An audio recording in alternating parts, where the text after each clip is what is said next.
ఉప్మా కేవలం క్విక్ రెసిపీనే కాదు, చాలా టేస్టీగా కూడా చేయొచ్చు. ఉప్మా అంటే ఇష్టం లేని వాళ్ళకి కూడా ఈ ఉప్మా ఫేవరెట్ అయిపోతుంది. మోర్ వెజిటబుల్స్ వేసి చేసుకుంటే సేమ్ కీన్వా సాలెడ్లా ఉంటుంది. దీనికి కావాల్సిన ఇంగ్రీడియంట్స్: ఆనియన్, టమాటో, చిల్లీస్, ఆవాలు, జీరా, కరివేపాకు, రవ్వ.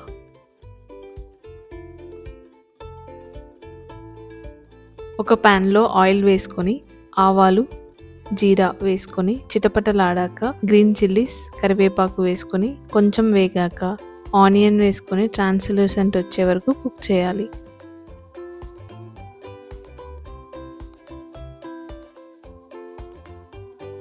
ఆ తర్వాత టమోటాని వేసుకొని ముషి అయ్యే వరకు ఫ్రై చేసుకోవాలి.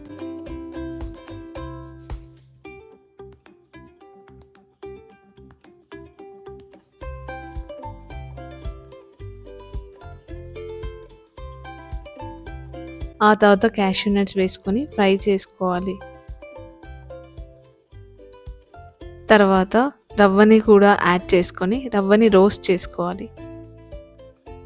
రవ్వని వేసుకున్నాక కొంచెం గీని యాడ్ చేసుకోండి. సో గీలో వేగిన రవ్వ ఫ్లేవర్ బాగుంటుంది, అది ఉప్మాకి కూడా పడుతుంది.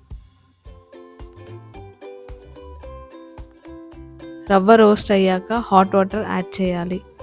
ఉప్మా మీకు ఏ కన్సిస్టెన్సీలో నచ్చితే ఆ విధంగా వాటర్ క్వాంటిటీని యాడ్ చేసుకోవాలి. మీకు ఉప్మా పొడి పొడిగా ఉండాలి అనుకుంటే 1:1 క్వాంటిటీ సరిపోతుంది. రవ్వ యాడ్ చేసినప్పటి నుండి ఫ్లేమ్ సిమ్లోనే పెట్టుకోవాలి. సో మనం యాడ్ చేసుకున్న వాటర్లో రవ్వ స్లో కుక్ అయ్యి ఉడికిపోతుంది. ఫైనల్గా వాటర్ని ఎవాపరేట్ అయ్యాక ఒకసారి మొత్తం అంతా కలుపుకొని ఒక 2 minutes ఉంచుకుంటే పొడి పొడిగా ఉప్మా వస్తుంది.